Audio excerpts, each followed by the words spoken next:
Sydney Kale. A warm welcome to Plantae Convivae and its In Convivium series of interviews. It's lovely to see your smiling face again. Where one of the things that I shall be actually doing a post on this in the coming weeks. It's very noticeable, becoming more commonplace for people to introduce the land from where they speak.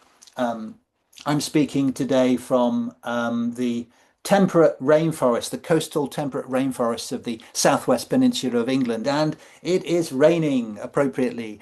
Where are you speaking from today? I am in Asheville, North Carolina, which is also a temperate rainforest, but it is not rainy right now. The sun is just coming up as of about an hour ago, so we've still got a bit of the morning glow. Wow, wonderful, wonderful. Yeah, I had a great privilege to visit that part of the world once back in, I think it was 1991, and the Blue Ridge Parkway and the Great Smoky Mountains, and it was yeah, left an indelible impression. Now, A lot's we changed since then. I yes, I can imagine. I can imagine in many ways. Um, now we kind of saw each other's names, I think, on plant webinars in recent months and maybe as far back year or two, maybe. Um, but we first met properly, I think, when excuse me, you reached out. You were looking on a search for a PhD advisor. And just because I wrote an opinion piece once for a scientific journal, I get emails regularly, Dear Dr. Yo, and I'm not a doctor. I'm not even a professional ecologist, but I think we're all amateur ecologists, really, or should be. But anyway, we got over that little hurdle and are becoming friends, and it's great. We might even have met once upon a long ago. We might have walked past the street in Totnes because you did a course at Schumacher College here in the UK. But Mhm. so to your studies, you're doing a PhD now in wisdom studies. Now, what a great title! Um, and the focus of your work, which is really the kind of the nub of what I wanted people to kind of hear about on this call um, is your research focus is a kind of you've found it a challenge personally, but it's also a challenge to academia because of its very nature. And it's all about, as I see it anyway, the essence is about co-authorship. And the lovely line, I've been really enjoying your writings lately. Plants, you write, have taught me what it means to be plant and also what it means to be human. So please um, enlighten our audience as to what you mean by co-authorship with plants and the journey that that's taken you on. Mm. Yeah, it's been a very interesting and winding journey. And for a while, I said that my focus was plant studies, but I really think that's just a lens into a much broader inquiry about the way that we go about doing research and asking questions and answering those questions. Um, and so I've been really interested in understanding how to research with plants rather than about them, kind of tapping into this idea that they can tell us things about themselves and we can listen to those things. It's obviously different than the things that we learn by cutting them open and dissecting them and doing different kinds of studies. But I'm approaching with this question of what can you tell me about you? What do you want me to know about you? And what can I know about you in this human embodiment that I have? And exploring those ways of connecting and relating to each other. And so my primary way of doing that has been by trying to develop my own practice of co-authorship with plants, writing with plants and creative and academic writing. And that's been a little bit difficult to, I don't know if I want to say break ground on, but the languaging, I think, is what people have the most trouble with because you can take co-authorship very literally. You can take it a lot of different ways. And I have found in general in academic spaces, language can cause quite a problem if you're not using the right words. And for me, co-authorship is very literal. When I say that I'm writing with plants, it's very literal and it's very real to me, but it's not literal in the sense that the plants are also picking up a pen and putting the pen to paper. It's this idea that myself as a researcher and a writer and an artist and a human, I am so tuned into this presence that they begin to speak through the words as well, and they begin to show up in the words themselves, which is a really tricky thing because writing and language are very human, at least the kind of writing and language that I use.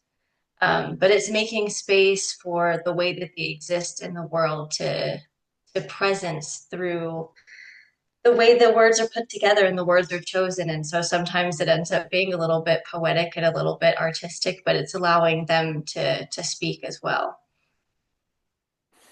You're making me think of the post I mentioned earlier that will be coming in the next few weeks about from where we speak and acknowledging and honoring the land from where we speak, not just the cultures, whether they're more modern or more traditional. And within that post, there'll be reference to how our landscape here is changing vegetally because of a warming and wetting climate. And so it's taking on a different expression. And I wonder, I got the sense that my language and my words are changing because of that. They've been kind of inspired to become more, uh, to express unity consciousness more. I mean, have you found that at all in your journey? Yeah, the way that I talk and the way that I write has definitely changed a lot, especially from the first book that I wrote, The Love Language of Plants. I'd never written anything like that before, very akin to poetry. Um, But I think one of the big ways that my writing has changed is the pronouns that I use to talk about plants and also the names that I choose to name them with in my writing. So I capitalize the names of plant names, and I also use gender pronouns instead of it rather than itting plants because that just doesn't feel like it speaks to the relationship that we have and who I know them to be, which is, I think, if you boil down what I'm trying to do and what I want to contribute to academia and to art and to the world, um, it's not discovering something new, but I'm very interested in looking at what's already right in front of us and what we already know and putting different words and different language to that to know them in a different way. And so I might not be making any groundbreaking discoveries about plants, but my novel contribution is just telling you about who I know them to be, which is a novel experience and it's unique because it's mine. And Mm, maybe you didn't know them in that way, or maybe you didn't hear what they said. Because I don't believe that I'm speaking on behalf of beings that don't know how to speak. I'm speaking to those who don't know how to listen yet or didn't hear what I heard. And mm, that's what I want people to know. So it's definitely changed the way that I write and the way that I speak, just as my language is um, being influenced by these changing relationships that I have with plants and with landscapes they didn't have a few years ago. Yeah, that's very resonant. I mean, I remember when I was first courting my now my now wife, Jen. She knew I love plants, and we would go walking out in the wilds, and she goes, pointing to various plants. Who is this and who is that? And I kind of knew this, but I wasn't really there linguistically. And it was, of course, well, of course, yes, they are who, not what or it. And certainly, Mm, I've learned a lot about um, the work that's been going on in the plant intelligence research and all this kind of thing. So, you've influenced me as well recently in terms of making sure I capitalize plant names because I highlight human authors or whatever that I want people to kind of explore, and then it's like, well, I should also be highlighting these other living beings who have become such a big part of my life as they have with yours. Um, one of the bits of writing I really enjoyed recently of yours was I garden. Now that's you garden, but this is I comma garden, as if it's the garden speaking. And one of the great little insights that you had, you kind of bustled out into the garden one morning expecting to speak to all these plants, and they said, "We're still waking up." Say a bit more about that. Yeah, I'm a morning person. So I do a lot of my work when I first wake up in the morning. And whenever I was starting this study with my garden and I wanted my garden to tell me about themselves rather than doing research in other ways, I planned to go interview my garden. And since I work in the mornings, I went out in the morning and I went and sat with the garden and I started asking all of my questions. And I just wasn't really answers weren't coming. I wasn't feeling the response. And there was kind of this realization that, oh, you all are sleeping and it's the morning. And I didn't ask you if now was a good time to come and commune with you and talk with you. And that's not to say that I felt like the garden didn't want me around, but the kind of work that I was imposing on my garden, it just wasn't the time for that. And so, whenever you start working with plants and landscapes and more than human beings in a way that acknowledges their agency in a way that is on their own terms, I've come across these little tiny, they're not obstacles, maybe silly little moments where it's, I forgot to ask you if now is a good time, but with a human, I would never forget to do something like that. And so, it's paying attention to the vibe, if you want to say, the feeling of the space and being a part of that feeling rather than going against the tide of where that landscape wants to be right now. And that landscape very much wanted to be in rest, except for the birds. They were ready to chit chat. They were very loud. They're very insistent in the morning. And so in mornings, I would often feel like I would be waking up with the plants and listening and conversing with the birds a lot. Mm.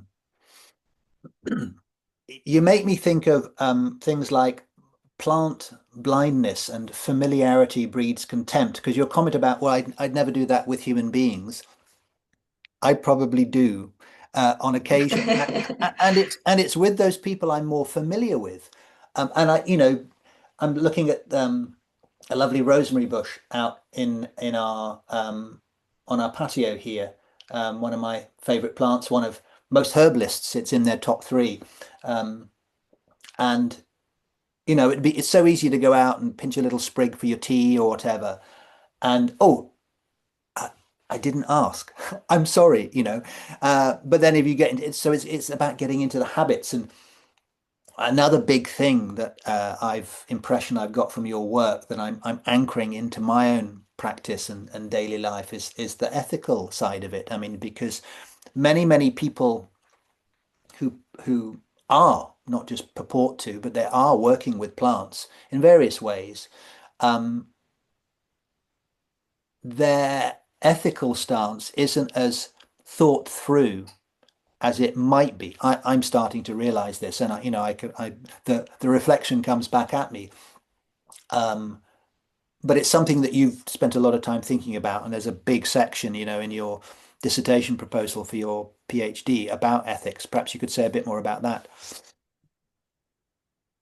Yeah, I being in the academic world for such a long time, ethics is a really big deal, especially when you're working with human subjects. If you're going to do a study or any kind of research project that involves humans, you have to write a declaration of ethics and it has to be approved that everything is ethical and you're good to go. And I think that would also be the case with other living beings like animals and mammals, but with plants, that just isn't really the case. They're just kind of seen as available and accessible, and they can't say no, so don't expect them to say yes, kind of thing. But I want this ethic of care to seep into all of my work. If I'm claiming to work with plants and if I'm claiming that I understand them to be agent and alive and sentient and active participants in my understanding of the world, then they also deserve an ethical response from me. It is kind of interesting because I've had to think about, well, what matters to plants versus what matters to me from an ethical standpoint. And I think a lot of what matters to me ethically might not matter to plants, but I still want to enact those things because it's this kind of gift from my culture to theirs of respect in a way that I know how to give respect. And so whenever I do any kind of project or study or just spending time with plants, I always ask, do you want to participate? Or I kind of send out an open invitation to whoever wants to participate or ask, do you want to talk right now? And I spend some time feeling into, am I getting a response? If I'm not getting a response, what does that mean? But if I am getting a response, I want to respect that yes or no. And sometimes it's really obvious and sometimes it isn't. But it's kind of feeling into the space of what is the landscape? How am I fitting into this landscape? And what does the landscape want from me right now? And I think that it feels very abstract. Like, what does that feel like? And how do you do that? Um, I think there's a couple of ways to approach that. And one is from a more physical, ecological approach, which is learning how landscapes and plants make themselves legible through bodies and through presencing and learning how to pay attention to what that means. Like if I'm going out foraging and I see a plant that I want to forage and there's only one of them, I'm probably not going to take them. So you can pay attention to body language and presencing, but also paying attention to bodies because I believe that to be in a body is to be in conversation. And so if I don't know how to speak the language that you're speaking to me, I can always tune back into myself and tune into my body and pay attention to the way that my body responds and realize those responses as a reflection of what is being sent my way, what I am encountering, because my body knows, even if I don't. Our Mm. bodies are incredible. If I was fully conscious of all the processes happening in and around me, I would be so overwhelmed. So there's a lot going on that our bodies are attuned to that maybe we are not attuned to. And so we can really pay attention to that as well. Yeah, that's that's where it gets really interesting. I mean, I know what we might call interspecies communication takes many forms. There was a recent day-long webinar from the Plant Initiative, which was wonderful that people can access online. Voices of Plants, I think it was called. Maybe I can do like as a YouTuber, I can say there'll be a link in the video show notes or whatever. I'll try and remember to do that. But it was amazing because you got to see like, wow, there's so many different ways of communicating with plants, for example. But in terms of that, the felt sensation, that's the most powerful example experience I've ever had was with a mulberry tree. So I had, we were invited as part of a workshop at a herbalist gathering to put an issue of the moment to a tree that kind of stepped forward to maybe help with that. And I won't go into the story. It was a wonderful little story, but so I put this issue about how can I stop growing getting rusty in my body and my mind. So I'm leaning up against this mulberry, and I just was tuning in as I was invited to by the workshop leader. But fairly quickly I felt, wow, it's really strong beating in my heart, in my chest, not in a disturbing way, but in a very powerful, vigorous way. And then one word, movement, popped into my mind. And it's like, oh yeah, that's kind of obvious, really, isn't it? How do you stop getting rusty? You keep moving. And I was like, well, I was an open mind, open book to this, but it was like, well, there was something to that. And there's more to the story actually that kind of reinforces that. I was meant to see and experience what I experienced. So,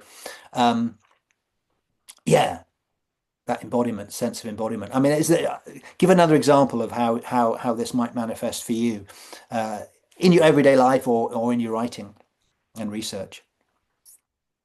Yeah, I think the way that this manifests for me most, or the way that I practice it the most, is paying attention to my body, which I can explain a little bit more.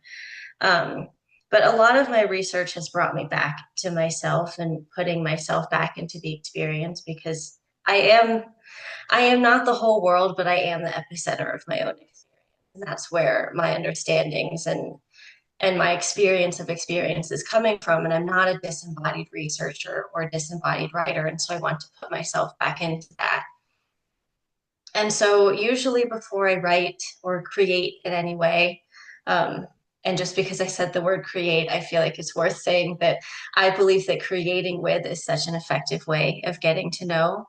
And so, if you want to get to know plants or whoever is calling out to you, just ask what they want to make with you, or go write, go draw, go do something. It's great. Um, oh no, I lost my train of thought. But yeah, before I do anything, I take a physical and emotional body inventory, pay attention to how I feel now so that I can kind of get a baseline and feel how I am changing as I'm encountering all of the different beings that I'm encountering. And I think it's really important to develop this understanding of what do you feel like? What does my body feel like? Which is was really a first step for me with plants was, well, what does it feel like to be in this body? And then if I know what this body feels like, then I'm going to notice when things change.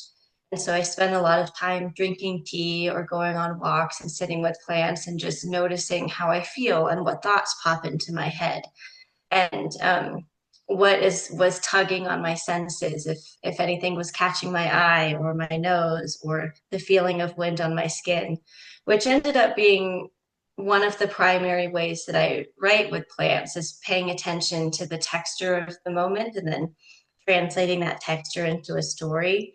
Um, but that's how I do it. Is just Mm. paying attention to what my body is responding to and learning to respond with my body and follow my body on these conversations that are happening all around me and within me as well. Because we are permeable. The nature of reality is that everything is permeable and edible, and we have all of these openings in our edges and senses, I think, are definitely one of those openings where the world comes inside of us, and it's how we are able to be affected. There's a quote from Martin Heidegger, the philosopher, and he says something like, "Boundaries are not where something ends, but where things begin their presencing." So going to our edges, all the way out to the edges, wherever that might be, and seeing who we encounter and who we're pressed up against. Yeah. It's really interesting. Hard to put words to, but it's fun to try. No, absolutely, and it's important that we try. And there's other people who've been doing this. People like Michael Marder, who I've had the privilege to interview a couple of times for Resurgence. But you make me think of David Abrams' work. The Spell of the Sensuous and Becoming Animal, and that permeability. I also think of David Haskell's uh, book, The 13 Ways to Smell a Tree, I think it is. Um, Mm, and again, it's something I knew and many of us know, but it hadn't really kind of fully rooted into my consciousness. The rosemary example, for example, outside, it can transform my mood instantly if I smell the fragrance in the essential oils. But I hadn't really grasped how intimate that process was. And of course, as I've learned over the years, boundaries are so notional. It is one ocean of being, one, the unified field of everything as physicists are now describing it. And yeah, I mean, it changes everything. It really does change everything, doesn't it? mm. Mm. Yeah. Another one of the ways that I kind of practice this muscle of being in conversation and being attentive and also responsive is by following my whims.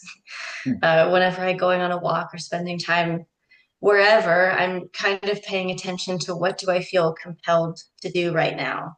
If I'm walking and I see a plant and I feel like I have to stop, sometimes I don't know why I'm stopping, but I just stop and I look at the plant and maybe something profound or significant or funny happens and maybe it doesn't. But um and maybe I have the privilege to have the space and the time in my day to stop and do all the things that I feel compelled to do. But if you ever have time to do that, it's really interesting. Sometimes whenever I make a cup of tea, I just feel like I have to go pour some of this tea out to my garden and say thank you, or like I have to sing a song to this plant right now, and just trying it and see how it feels. And sometimes things become habit and ritual, and sometimes they don't. But um, I think it's just a really good muscle Mm.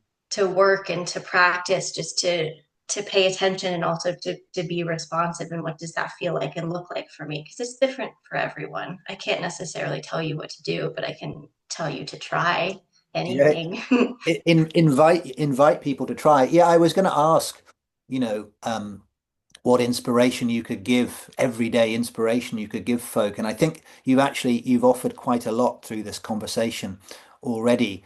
Um, but it's about yeah, as we're being invited by so many of the observers that I'm listening to and following at the moment, inviting out of our mind and into our heart more. And if we do that, I think, next time we get called perhaps over to a plant to like, oh, that's lovely, I'll go and smell the flower or whatever, or caress the foliage. It's just being conscious of the conversation, the bigger conversation that might be in process there, rather than, oh, it's just a plant, oh, it looks nice, oh, it's got a nice smell, and on we go with our day, rather than, oh, was there something a little bit more profound happening in that process and in those moments? So yeah, I think that would be a wonderful thing for people to kind of become more aware of in their everyday. What other golden nugget of wisdom could you offer people in terms of in the broadest sense of co-authorship? Because you mentioned creativity. What would you Mm, like to create with me? A golden nugget of wisdom that people can take into their relationships with plants in their everyday worlds. mm. I would say, even if plants aren't your thing, because they don't have to be plants are our thing, and that's great. I would just encourage people to pay attention to who is calling you. Uh, what's your little obsession, or who are you noticing around a lot? And just start listening. Even if you don't know how, just paying attention is a really great way to start listening.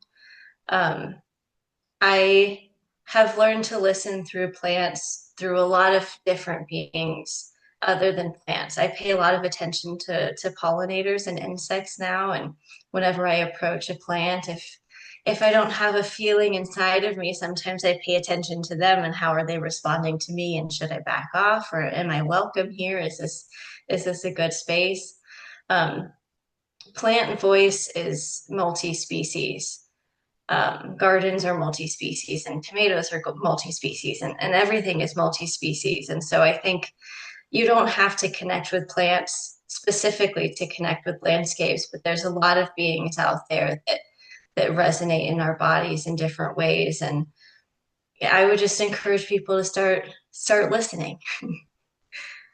Wonderful, I don't wonderful. know if that's helpful, but Oh, I give think it a try. no, no. Well, I can imagine, I can envisage how that is helpful in my own life. So thank you for that. Mm, Um, Circling back to your PhD, I know that you found an enlightened, shall we say, PhD advisor in John Ryan. What's the timeline on that for you?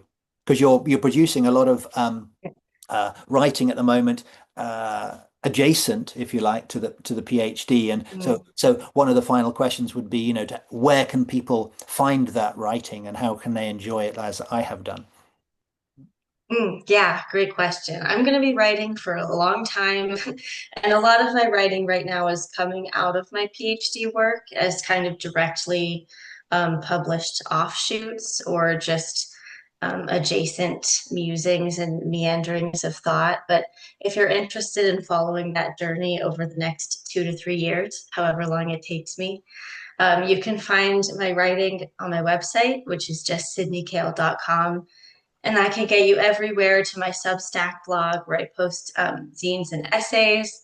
And on my website, you can find my books, articles that I've written, podcast episodes that I've done. You can also contact me there. I love getting an email. So if you just want to chat about things, I'm always open to that. But sydneykale.com is the hub. Wonderful. Thank you. Well, there we go. Subscribers, as many as you may be. Yes, you know where to go. Um, it's been really good connecting with you again, Sydney. One of the questions we often hear on some of these the more esoteric and enlightened podcasts, which I quite like as a question, and normally it's done at the beginning of an interview, but I kind of it's come up at the end for me, and we've got a few minutes left before we just close off here. But what's most exciting you um, in your world, in the world at the moment? There's much to be to feel gloomy about for sure, but what's really one thing that's really exciting you and making you feel positive moving forward? I would say I'm getting really excited about winter this year. Mm. I'm usually really bad at overwintering, and the last few years I've made a very intentional effort to have a more friendly relationship with winter, and this winter feels like it's going to be the one. This is the start of our friendship. I'm really looking forward to resting and slowing down and spending time with plants in winter because I usually spring and summer are such invigorated times for me, and I spend so much time outside and in the garden and with plants. But um, kind of like my morning interviews, I will need to try to understand what is required of me in a winter plant relationship, but I'm looking forward to overwintering. I don't know if everyone else is, but Well, I'm looking forward to being friends with winter this year. no, that's lovely, and it's a great aspiration, and I have to say I'm feeling very similar. And I know there's a lot of, I used to really enjoy autumn and winter for probably the wrong reasons. And then I had a hard time in my relationship with them. But it's coming around again, and there's a lot of people who are talking about in more esoteric circles the significance of this year's winter Capricorn solstice as a big marker point uh, for the emergence of the new Earth. I mean, we will see. But yes, no, I hear you and I feel it too. I'm looking forward to what's coming. So, Sydney, thank you ever so much for appearing in Convivium number 2, but the first one to actually be recorded. We will speak again, I'm sure. Good luck with your ongoing studies and send my love to Asheville and North Carolina, and we'll speak again soon. Absolutely. Thank you Thank very you. much.